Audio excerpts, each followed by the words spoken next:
The Manhattan penthouse stretched across the entire 42nd floor, its floor-to-ceiling windows offering a breathtaking view of Central Park. Theodore Blackstone stood at one of these windows, his reflection ghost-like in the glass as he watched the sun set behind the city skyline. His tailored charcoal suit hung perfectly on his lean frame. His salt and pepper hair was styled with meticulous precision. At 45, Theodore commanded respect in boardrooms across the globe as the founder and CEO of Blackstone Technologies, a company that had revolutionized cloud computing and made him worth over $3 billion. But wealth couldn't fill the emptiness that had been growing inside him for months. His marriage to Diana had become nothing more than a business arrangement to people sharing the same address, but living completely separate lives.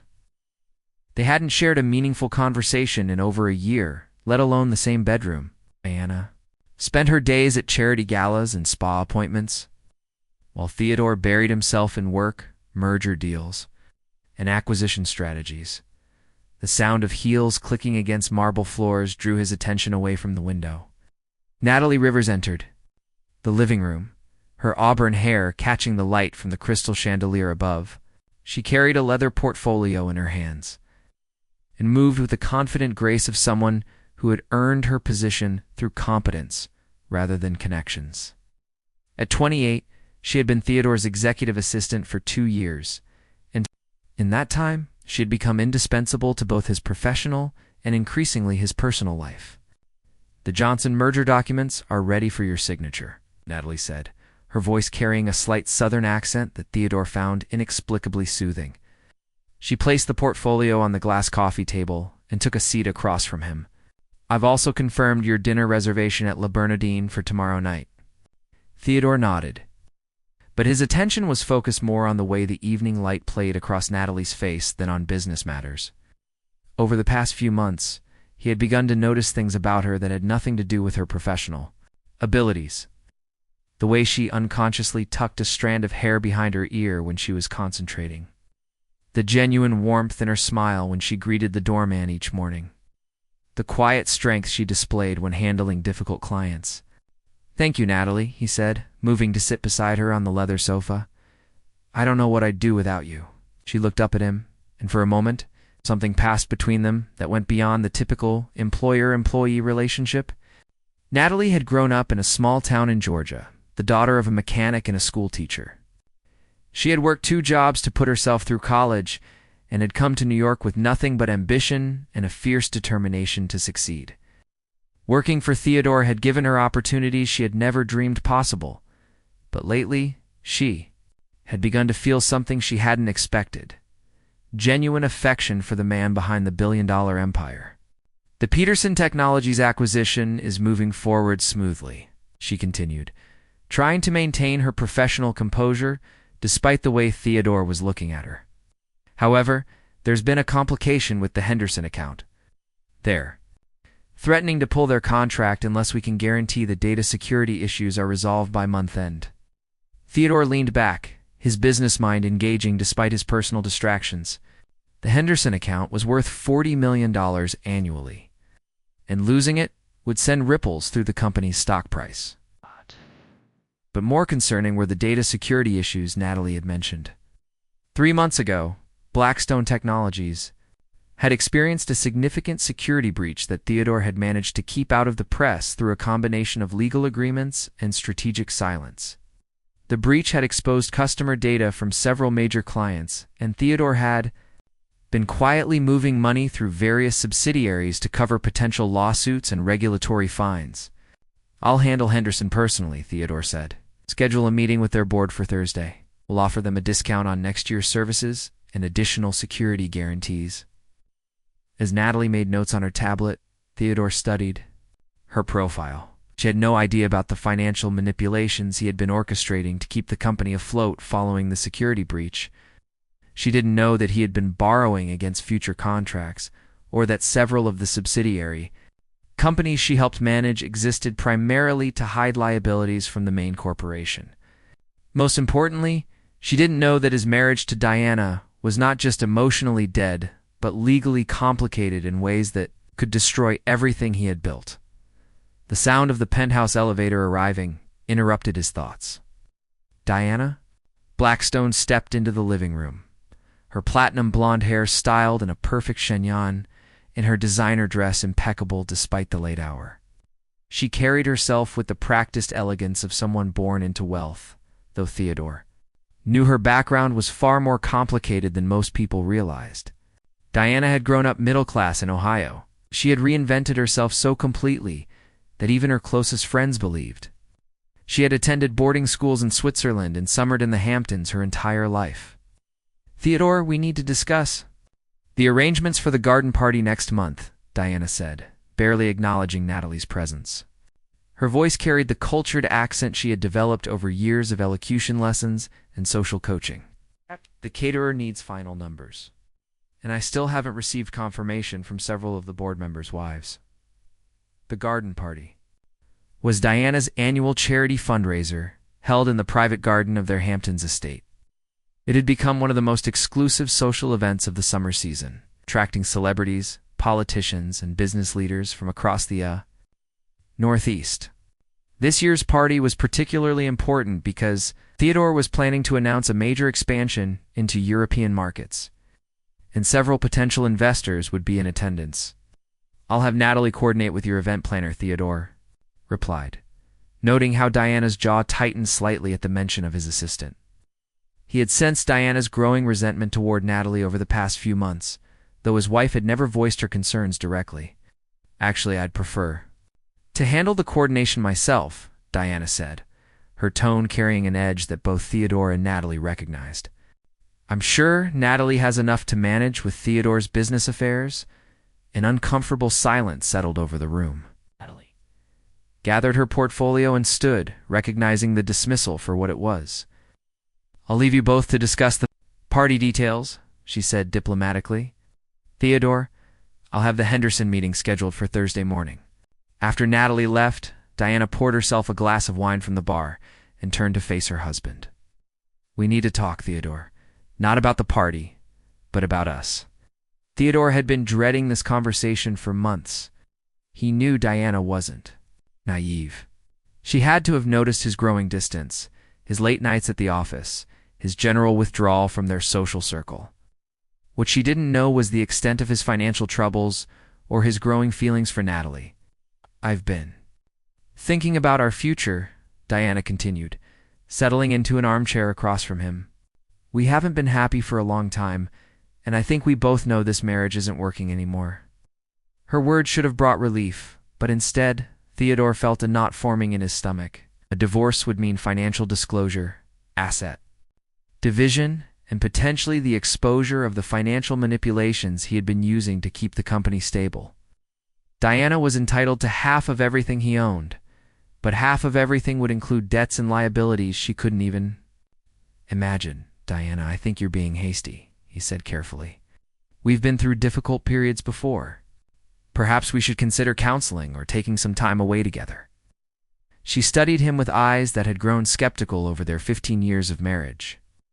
Diana had always been intelligent, more so than Theodore had initially realized. When they first met at a business conference in Chicago, she had been working as a marketing consultant then, building her own small but successful firm.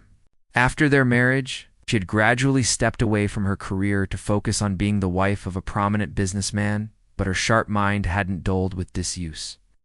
"I've already spoken with a lawyer," she said quietly. "Helena Cross." "Sure, you know her reputation." Theodore did know Helena Cross, and the knowledge sent ice through his veins. Cross was known for her ruthless approach to high-net-worth divorces and her ability to uncover hidden assets. She had represented several wives of prominent businessmen and had a track record of securing settlements that often exceeded what her clients had initially thought possible. "I see you've been busy," Theodore replied, trying to keep his voice steady. "Suppose there's no point in asking you to reconsider." Diana set down her wine glass and leaned forward. "Theodore, I know you're not the same man I married. I don't know if it's the pressure of running the company or if there's someone else, but you've become a stranger to me. I deserve better than this, and honestly, so do you." Her words stung because they carried more truth than Theodore was comfortable acknowledging. He had changed over the past few years, becoming more secretive, more manipulative, more willing to bend ethical rules to protect his empire. The security breach had been the catalyst, but the changes had started long before that. Success had isolated him, and wealth had made him paranoid about losing what he had built. After Diana retired to her bedroom, Theodore returned to the window. Overlooking Central Park, the city lights twinkled below him like scattered diamonds, but they felt cold and distant. His phone buzzed with a text message from Natalie. Forgot to mention earlier, the Peterson acquisition may face regulatory scrutiny. We should prepare additional documentation. Hope your evening went well. Stared at the message for a long time before responding.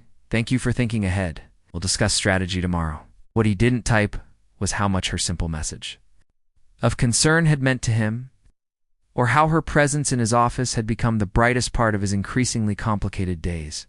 He also didn't mention that his evening had been far from well, or that the conversation with Diana had set in motion a chain of events that would soon threaten everything he had worked to build.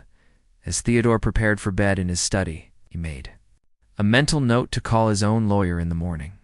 If Diana was serious about divorce, he would need to move quickly to protect his assets, and more importantly, to keep certain financial irregularities from coming to light. The garden party was still 6 weeks away, but he had a sinking feeling that it might become much more than a charity fundraiser. It might become the venue where his carefully constructed life finally crumbled beneath the weight of his own deceptions. Asterisk.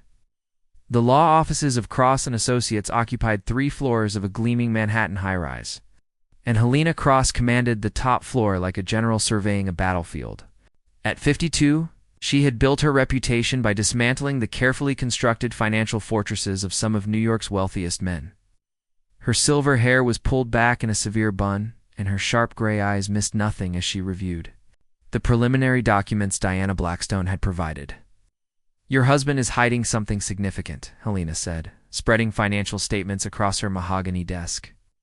These corporate structures are unnecessarily complex, and there are several subsidiary companies that seem to exist primarily on paper. We'll need a forensic accountant to dig deeper. Diana sat across from her, nervously turning her wedding ring around her finger. She had changed out of her designer clothes into a simple black dress and minimal jewelry, as if trying to shed the trappings of her married life. I suspected as much. Theodore has become increasingly secretive over the past year. He works late almost every night, and when he is home, he seems distracted and anxious. Helena made notes on a legal pad, her pen moving with practiced efficiency. Has he mentioned any business difficulties? Lawsuits, regulatory issues, major client losses? It's not directly, Diana replied, but I've overheard phone calls. There was something about a security breach a few months ago, and he's been having a lot of meetings with lawyers and accountants. Told me it was routine business, but his behavior suggested otherwise. The lawyer nodded, having seen similar patterns before. Wealthy men often believed they could hide their financial troubles from their wives, not realizing that intimate partners usually sensed when something was wrong long before they understood the specifics. We'll start with a comprehensive asset search. I have investigators who specialize in uncovering hidden accounts in shell companies. In the meantime, I need you to gather any financial documents you can access safely. Meanwhile, across town in the Blackstone Technologies headquarters, Natalie Rivers was discovering her own troubling information. She had been working late in Theodore's office, preparing materials for the Henderson meeting, when she noticed an email thread that had been left open on his computer. The subject line read, Peterson Acquisition, Regulatory Compliance Issues, and curiosity got the better of her professional discretion. The email exchange was between Theodore and his corporate lawyers, discussing potential SEC investigations into the Peterson Technologies acquisition. The lawyers were concerned about disclosure requirements regarding the security breach and its financial impact on Blackstone Technologies. More disturbing were references to restructured reporting and liability mitigation through subsidiary transfers. Natalie had an MBA from Columbia and had worked in corporate finance before becoming Theodore's assistant. She understood enough about business law to recognize that the language in these emails suggested potentially illegal activity. Companies were required to disclose material risks to investors and regulatory bodies, and it appeared that Theodore might be using complex corporate structures to hide significant liabilities. Her hands trembled slightly as she scrolled through More emails. There were discussions about moving assets to offshore accounts, creating paper trails for transactions that might not have actually occurred, and most troubling of all, references to forged documents. One email mentioned adjusting the timeline on the Henderson contract to precede the security incident, which would be outright fraud if it meant backdating legal agreements. The office door opened suddenly, and Theodore walked in, stopping short. When he saw Natalie at his computer, his expression shifted from surprise to something darker as he realized what she might have been reading. "Working late again?" he asked, his voice carefully controlled. Natalie quickly minimized the email program and turned to face him, trying to keep her expression neutral despite the racing of her heart. "I was preparing the Henderson presentation materials. I wanted everything to be perfect for Thursday's meeting." Theodore studied her face, looking for signs that she had seen something she shouldn't have. Natalie had always been honest with him, sometimes brutally so, which was one of the qualities he valued most about her. But now he found himself wondering if her honesty made her dangerous to him. "I appreciate your dedication," he said, moving closer to his desk. "But some of these business matters are confidential. I'd prefer if you focused on the materials I've specifically asked you to prepare." The message was clear, and Natalie nodded, her understanding. But as Theodore settled into his chair and began working, she couldn't shake the feeling that she had glimpsed something that changed everything she thought she knew about the man she had been falling in love with. Over the next 2 weeks, both women continued their separate investigations. Helena Cross's forensic accountant, a meticulous man named Robert Kim, began unraveling the complex web of Blackstone Technologies' financial structure.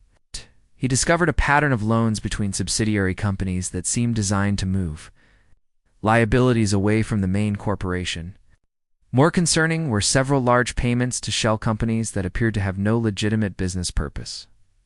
Diana, meanwhile, had begun paying closer attention to Theodore's behavior and routine.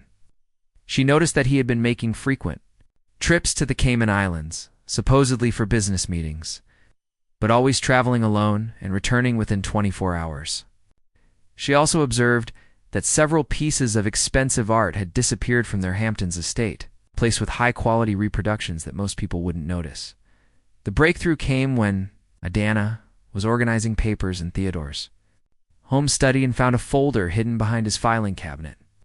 Inside were documents related to offshore bank accounts, several in her name, but with signatures she was certain she had never made. There were also transfer authorizations moving millions of dollars to accounts in countries known for banking secrecy. Her hands shook as she photographed the documents with her phone.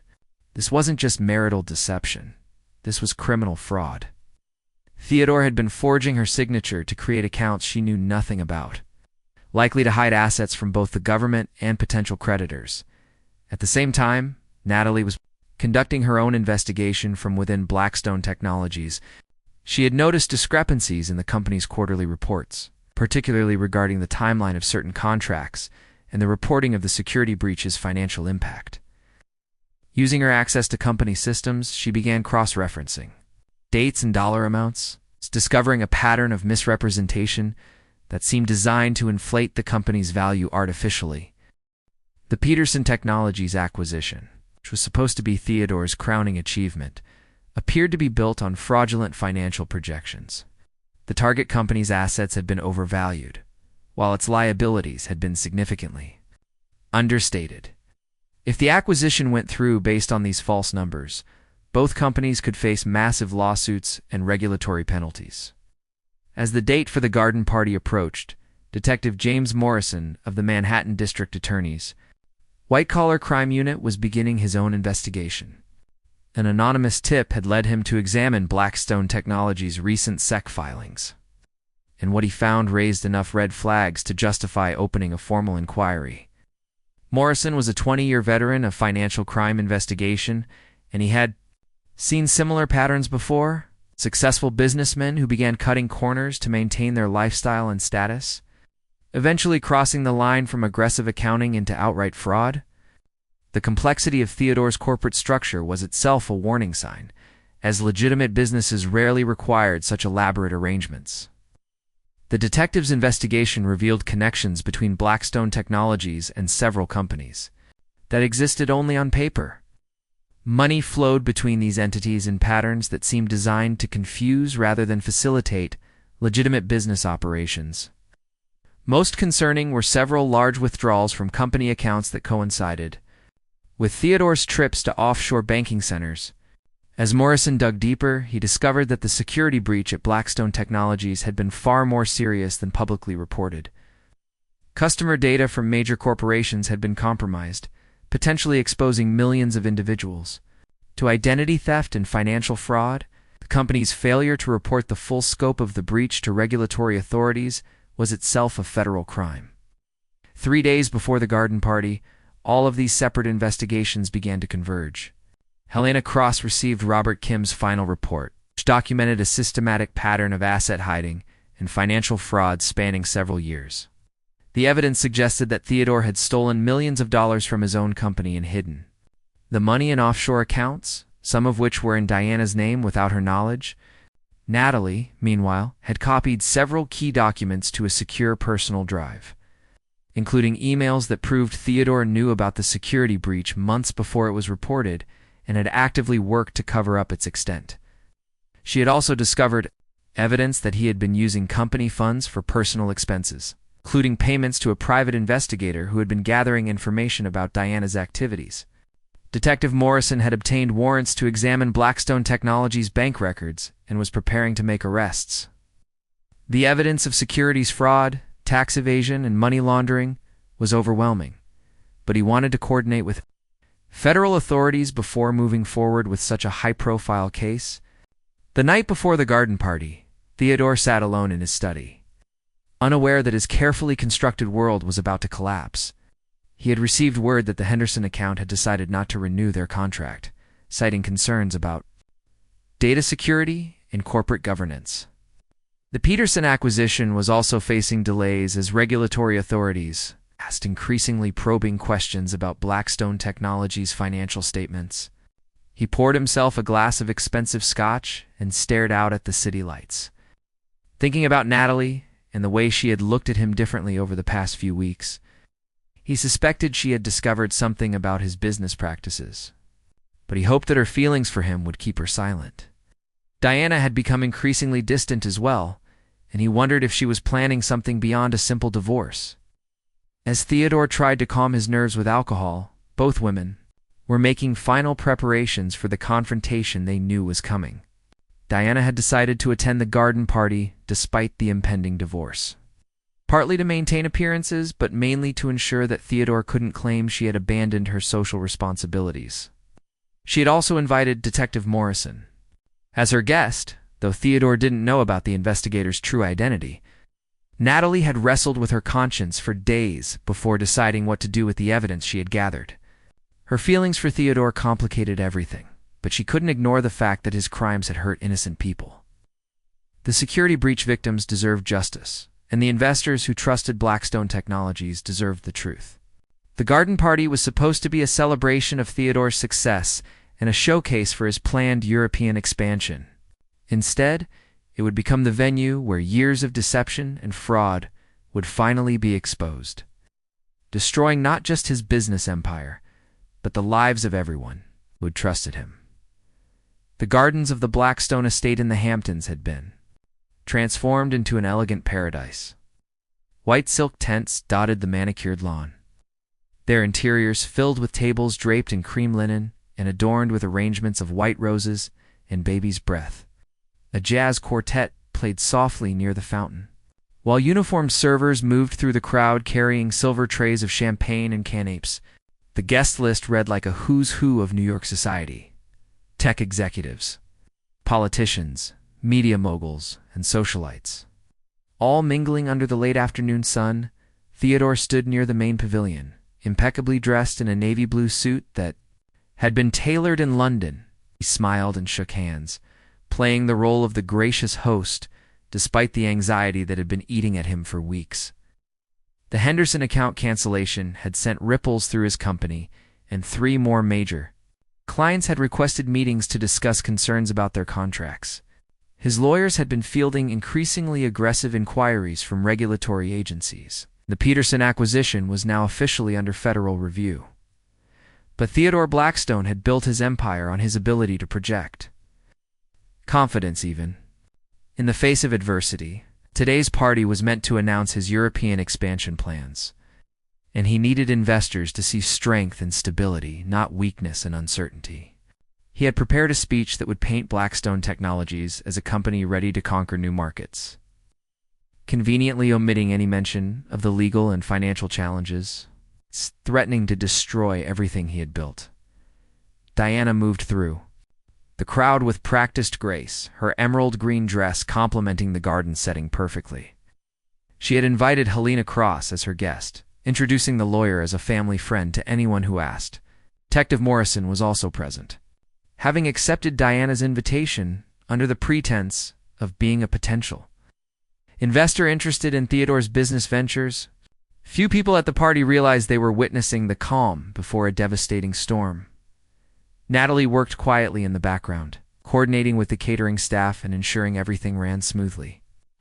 She wore a simple black dress that was elegant, but understated, appropriate for someone who was technically working the event. Throughout the afternoon, she caught Theodore looking at her with an expression she couldn't quite read. There was affection there, but also something that might have been fear or regret. As the afternoon wore on, the party reached its peak. Politicians discussed policy over champagne, business leaders networked beneath the shade of ancient oak trees, and society wives compared jewelry and vacation plans. The atmosphere was one of wealth, power, and privilege. Exactly what Theodore had intended when he planned this showcase for his success. At precisely 4 o'clock, Theodore called for attention. A small stage had been erected near the main pavilion, decorated with flowers and equipped with a wireless microphone. The jazz quartet finished their current song and fell silent as guests gathered around, champagne glasses in hand and curious expressions on their faces. "Ladies and gentlemen," Theodore began, his voice carrying easily across the garden. "Thank you all for joining Diana and me today for what I hope will be remembered as a historic announcement. Blackstone Technologies has always been about innovation, about pushing boundaries and creating solutions for tomorrow's challenges." The crowd murmured appreciatively, several guests nodding as they recalled Theodore's previous successes. His company had indeed been revolutionary in its early years, developing cloud computing solutions that had transformed how businesses handled data storage and processing. "Today I'm thrilled to announce our expansion into European markets," Theodore continued, warming to his theme. "We've identified opportunities in London, Frankfurt, and Amsterdam that will triple our international revenue within 2 years. This expansion represents not just growth for Blackstone Technologies, but a chance to bring American innovation to new markets and new customers." As Theodore spoke, Detective Morrison discreetly photographed the crowd with his phone, documenting the attendees for his case file. He had coordinated with federal agents who were positioned outside the estate, ready to move in once he gave the signal. The investigation had accelerated over the past week as more evidence of Theodore's crimes had surfaced, including testimony from whistleblowers within Blackstone Technologies. Helena Cross stood near the back of the crowd, her sharp eyes focused on Theodore as he spoke. She had spent the morning reviewing the final forensic accounting report, which detailed systematic fraud spanning 5 years and involving over $50 million in stolen or hidden assets. The evidence was overwhelming, but she wanted Theodore to finish his presentation before the legal machinery ground into motion. "The future of technology is global," Theodore was saying, his confidence seemingly unshakable, and Blackstone Technologies will be at the forefront of that future. "Our European partners are excited to work with us, and our investors can expect returns that will exceed even our most optimistic projections." It was at this moment that a young man in a dark suit approached the stage, carrying a manila envelope. The crowd noticed him, but didn't think much of it. Business events often involved last-minute document deliveries. Theodore saw him coming and paused his speech, assuming it was some routine matter that Natalie had arranged. "Mr. Blackstone," the young man said, speaking loudly enough for nearby guests to hear, "I have a federal warrant requiring your immediate Cooperation in a criminal investigation. The garden fell completely silent. The jazz quartet stopped tuning their instruments. Servers froze with their trays, and every conversation died mid-sentence. Theodore's face went white as he realized what was happening, but years of business training kept him from collapsing on the spot. Detective Morrison stepped forward, showing his badge to the stunned crowd. "Theodore Blackstone, you're under arrest for securities fraud, money laundering, and conspiracy to defraud investors. You have the right to remain silent." The next few minutes passed in a blur of shocked gasps, hurried conversations, and the clicking of cell phone cameras as guests documented the dramatic scene. Several federal agents appeared from various points around the garden, having been positioned strategically throughout the estate. They moved with professional efficiency, securing the scene and beginning to process evidence. Diana watched her husband being handcuffed with a mixture of sadness and relief.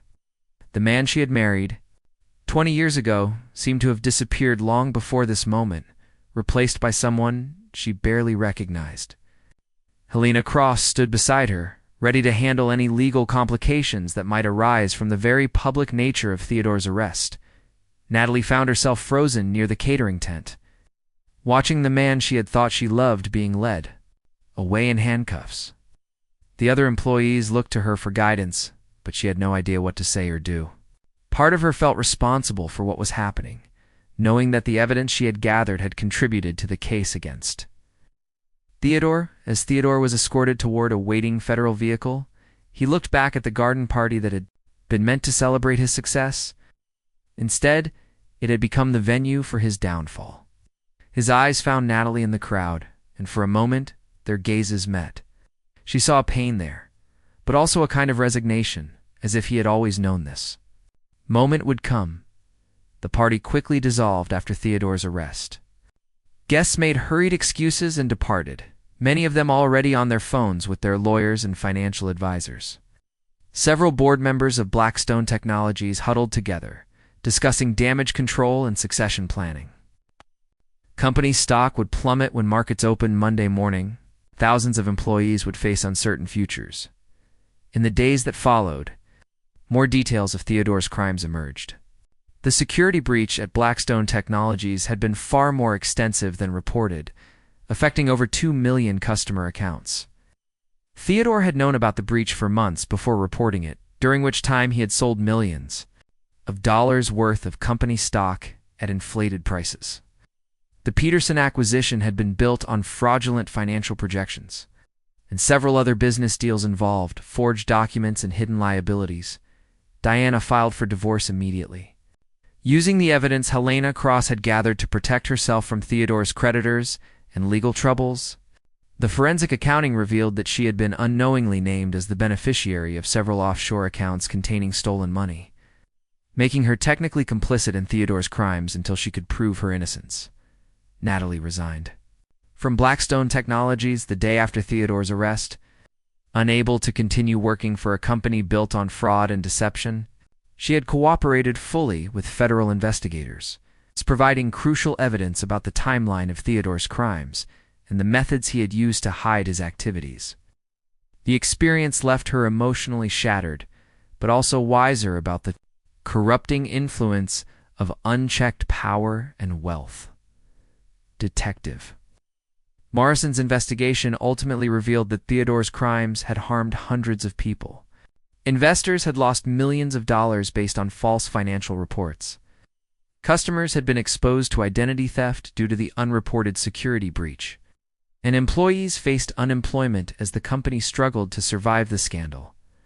The case became a landmark example of corporate fraud and the importance of regulatory oversight in the technology industry. Theodore was eventually sentenced to 15 years in federal prison after pleading guilty to multiple counts of fraud, money laundering, and tax evasion.